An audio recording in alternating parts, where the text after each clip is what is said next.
Hi friends, good morning. ఏ ఎండ కాగుడుగు నవల చదువుకుంటున్నాం కదా. మనం నిన్నటి కథను కొద్దిగా చదువుకొని ఈరోజు కథలను ఫాలో అయిపోదాం. రచించిన వారు ఎం బాలగంగాధరయ్య, చదువుతున్నది కరుణా సిరిమణి. ఫాదర్ పీటర్సన్ వందన సమర్పణతో సభ ముగిసింది. సభకు హాజరైన ఓటరు మహాశయులు కొందరు ఉత్సాహంగా తమ కొంపలకు చేరితే, మరికొందరు నిరుత్సాహంగా అలవాటు ప్రకారం కళ్ళు దుకాణాలకు చేరుకున్నారు. ప్రజావాణి ప్రభంజనం ముందు అధికార పార్టీ కొడిగట్టిన దీపంలా వేలవేలపోతోంది. ఇంతవరకు పార్టీకి రాష్ట్రంలో ఎదురు నిలిచే మొనగాడే లేడని విశ్వసించిన అధికార పార్టీ కార్యవర్గ సభ్యుల గుండెల్లో గుబులు మొదలైంది. ఈ లోక్సభ ఎన్నికల్లో ప్రజావాణి పార్టీ ఒక్క సీటు గెలిచినా వచ్చే రాష్ట్ర శాసనసభ ఎన్నికల్లో అన్ని స్థానాలకు పోటీ చేసి అఖండ విజయం సాధించే అవకాశం లేకపోలేదు.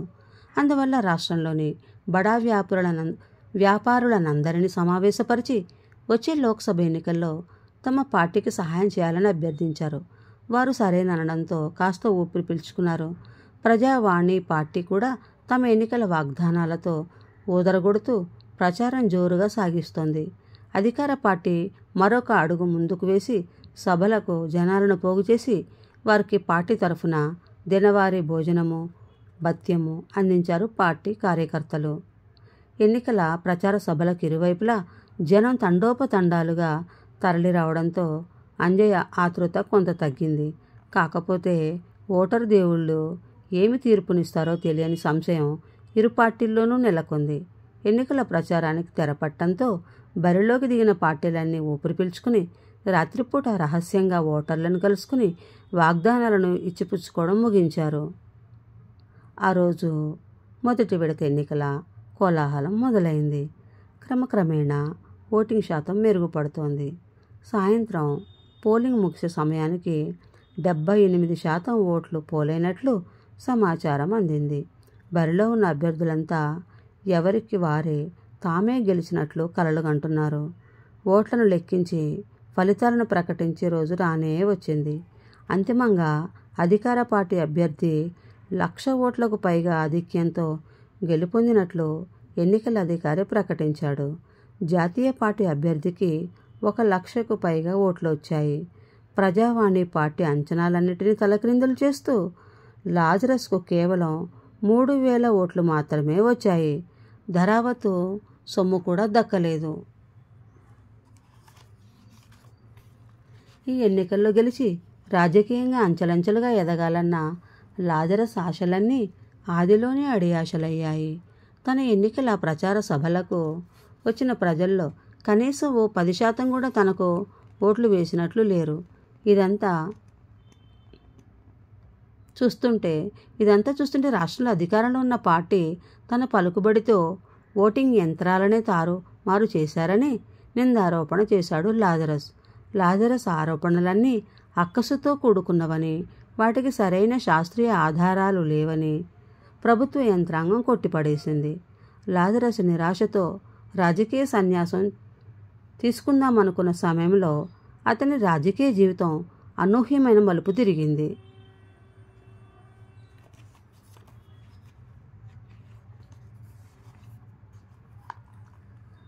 లాజరస్ వాలు కుర్చీలో కూర్చుని దీర్ఘంగా ఆలోచిస్తున్నాడు. లాజరస్ లోక్సభ ఎన్నికల్లో పరాజయం చవిచూసిన తర్వాత దానికి కారణం పవిత్రేనని ఆమెను దూషించాడు. తనకు లాజరస్ వల్ల శారీరక మానసిక సుఖం ఏదీ లేకపోగా ఇప్పుడు చేయని నేరానికి నిందపట్టడంతో ఆత్మాభిమానం దెబ్బతినింది. అతనితో తెగతెంపులు చేసుకుని తన స్నేహితురాలు సబితా పంచన చేరింది. లాజరస్ జీవితంలో మళ్లీ ఒంటరితనం దాపురించింది. అకస్మాత్తుగా అనుకోని విధంగా ప్రధానమంత్రి కార్యాలయం నుంచి లాజరస్కు ఫోన్ వచ్చిందని తన ఆంతరంగిక కార్యదర్శి చెప్పగానే సంభ్రమాశ్చర్యాలకు గురై ఆనందంతో చిందులు వేశాడు లాజరస్. మరుసటి రోజు సాయంత్రం 3 గంటలకు ప్రధానమంత్రితో భేటీ కావాల్సి ఉంది. లాజరస్ ఢిల్లీ వెళ్ళడానికి కావలసిన ఏర్పాట్లన్నీ క్షణాల్లో జరిగాయి. ఇప్పుడు ప్రధానమంత్రి తనను స్వయంగా ఢిల్లీకి పిలిపించి తనతో జరిపే మంతనాలేమిటో అంతుపట్టడం లేదు. తినబోతూ రుచిని గూర్చిన చింత ఎందుకన్నట్లు రేపు సాయంత్రం ఆయన భేటీతో విషయం తేటతెల్లమవుతుండగా ఇప్పుడు దాన్ని గురించిన చింత అనవసరం. ఆ మరునాడు లాజరస్ ఢిల్లీకి వెళ్ళి సాయంత్రం 3 గంటలకు ప్రధాని కార్యాలయంలో భేటీకి సిద్ధంగా కూర్చున్నాడు. సరిగ్గా 3 గంటల 10 నిమిషాలకు ప్రధాని గదిలోనికి ఆహ్వానం వచ్చింది. ప్రధానమంత్రి ప్రక్కన మరెవరో ప్రముఖ వ్యక్తి ఆసీనుడై ఉన్నాడు. లాజరస్ గదిలోకి ప్రవేశించగానే ప్రధానమంత్రి ఎదురుగా వచ్చి చేతిలో చేయి వేసి నడిపించుకుంటూ తీసుకుని వెళ్ళి ఒక ఉచితాసనం పైన కూర్చుండబెట్టాడు. పరస్పర నమస్కారాలు పూర్తి కాగానే ప్రధానమంత్రి జోక్యం చేసుకుంటూ,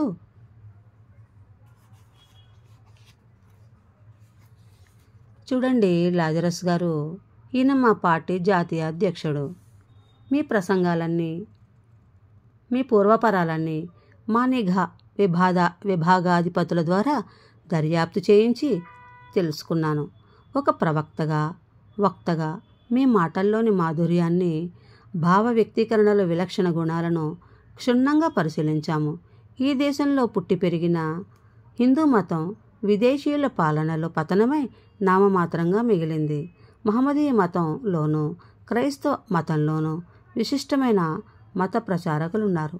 మీరు పుట్టుకతో హిందువులని, తర్వాత ఎవరి బలవంతం వల్లనో మహమ్మదీయ మతం స్వీకరించారని, ఆ తర్వాత అవసరార్థం క్రైస్తవ మతంలో కాలు పెట్టారని తెలిసింది.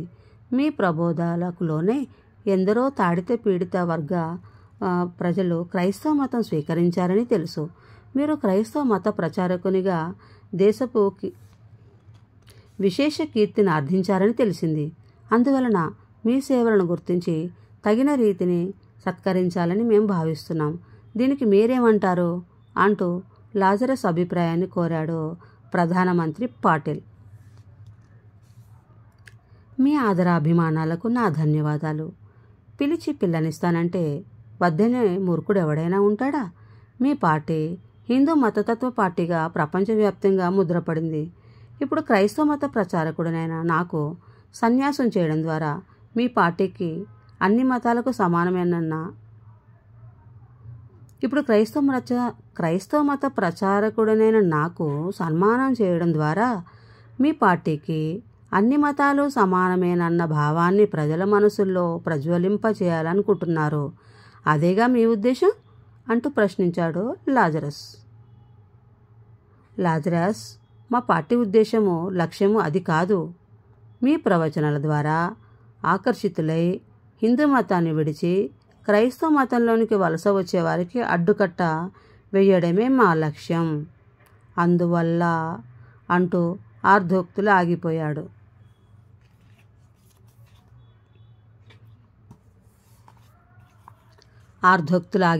ప్రధాని పాటిల్. మరి దానికి నన్నేం చేయమంటారు అంటూ ప్రశ్నించాడు లాజరస్. అక్కడికే వస్తున్నాను మిస్టర్ లాజరస్. మీరు క్రైస్తవ మత ప్రచారానికి స్వస్తి పలికితే దుర్బలురైన హిందువులు ఆ మతం వైపు కన్నెత్తి చూడరు. దీనివలన హిందూ మతం అంతగా బలపడకపోయినా బలహీనపడటం ఆగిపోతుంది. కాబట్టి ఈ క్షణం నుంచి క్రైస్తవ మత ప్రచారానికి రామ్ చెప్పాలి. అర్థమైందా అంటూ లాజరస్ భవిష్యత్తును నిర్దేశించాడు ప్రధాని పాటిల్. ఇది చాలా అన్యాయం. నా వాక్ స్వాతంత్రాన్ని హరించడం రాజ్యాంగ విరుద్ధం.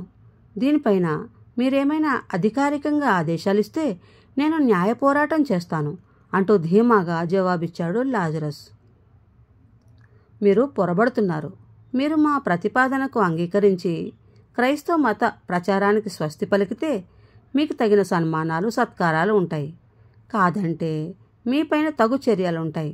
ప్రపంచ దేశాల నుండి మీకు లభించిన ఆస్తుల వివరాలను సేకరించి మీరు ఆదాయపు పన్ను చెల్లించకుండా అక్రమంగా కూడబెట్టిన ధనానికి నల్ల డబ్బని పేరు పెట్టి చట్ట వ్యతిరేకంగా సేకరించినందుకు చెరసాల పాలవుతారు.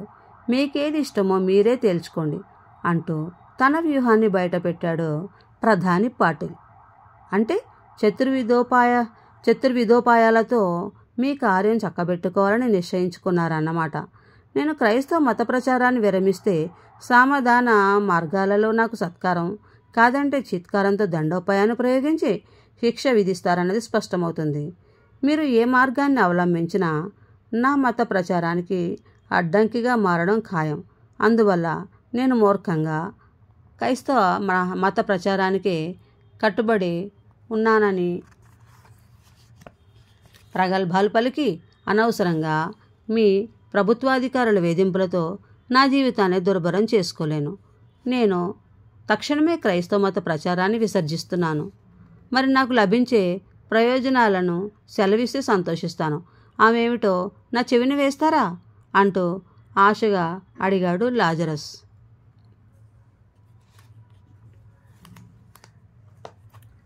చల్లకు వచ్చి ముంత దాల్చడం ఎందుకన్నట్లు మేము చేయబోయేది కూడా బట్టబయలు చేస్తాను. ఇంతవరకు వచ్చిన తర్వాత మీరు మాకు చేసే ఉపకారానికి ప్రత్యుపకారం చేయకుండా ఉంటామా?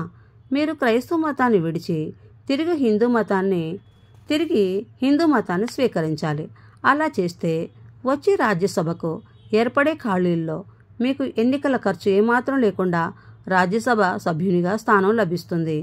అంతేకాకుండా కేంద్ర మంత్రి వర్గంలో సహాయ మంత్రిగా స్థానము లభిస్తుంది.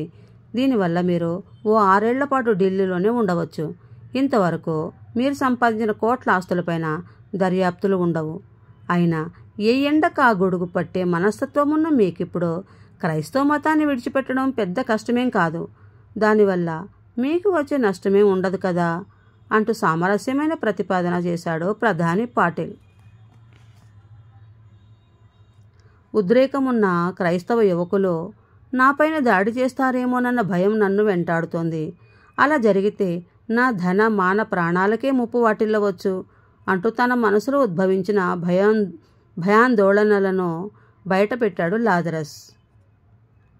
నీవు మేము చెప్పినట్లు హిందూ మతం స్వీకరిస్తే నువ్వు మావాడివి అవుతావు. నీ ఆస్తుల ప్రాణాల రక్షణ బాధ్యతను ప్రభుత్వం స్వీకరిస్తుంది. నువ్వు ఈ కార్యాలయం నుండి బయటపడిన వెంటనే జెడ్ కేటగిరీ రక్షణలో సురక్షితంగా ఉంటావు.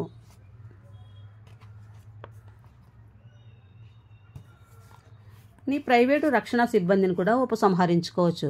ఏమంటారు అంటూ లాజరస్ కళ్ళలోకి సూటిగా చూశాడు ప్రధాని పాటిల్.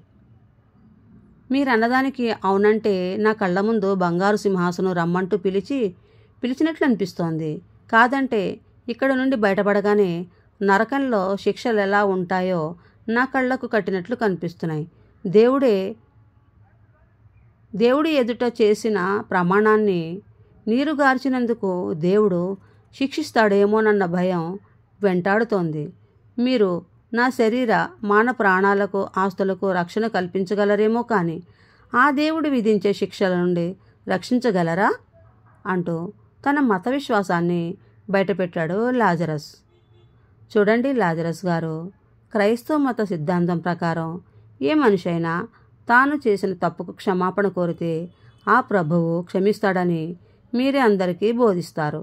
అందువల్ల మీరు చేసే తప్పుకు క్షమాపణ కోరితే ఆ ప్రభువు క్షమించి విడిచిపెడతాడు.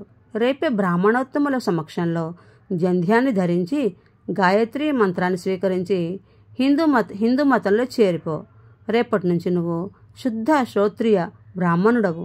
నీకు పుట్టినప్పుడు మీ అమ్మగారు అల్లారు ముద్దుగా పెట్టుకున్న శ్రీరామ్ పేరుతోనే మళ్ళీ ఈ సంఘంలో గౌరవ మర్యాదలు అందుకుంటావు. రేపు ఇక్కడే ఉన్న లోటస్ దేవాలయంలో గాయత్రి మంత్రోపాసన జరుగుతుంది. ప్రస్తుతానికి మా పార్టీ శ్రేయోభిలాషుల మా ఆతిథ్యాన్ని స్వీకరించు అంటూ భవిష్యత్తు కార్యక్రమాన్ని వివరించాడు ప్రధాని పాటిల్. అలాగే సార్, ఇంకా సెలవా మరి అంటూ ప్రభుత్వ అతిథి గృహం వైపు ప్రయాణం సాగించాడు లాజరస్ ఓరఫ్ శ్రీరామ్.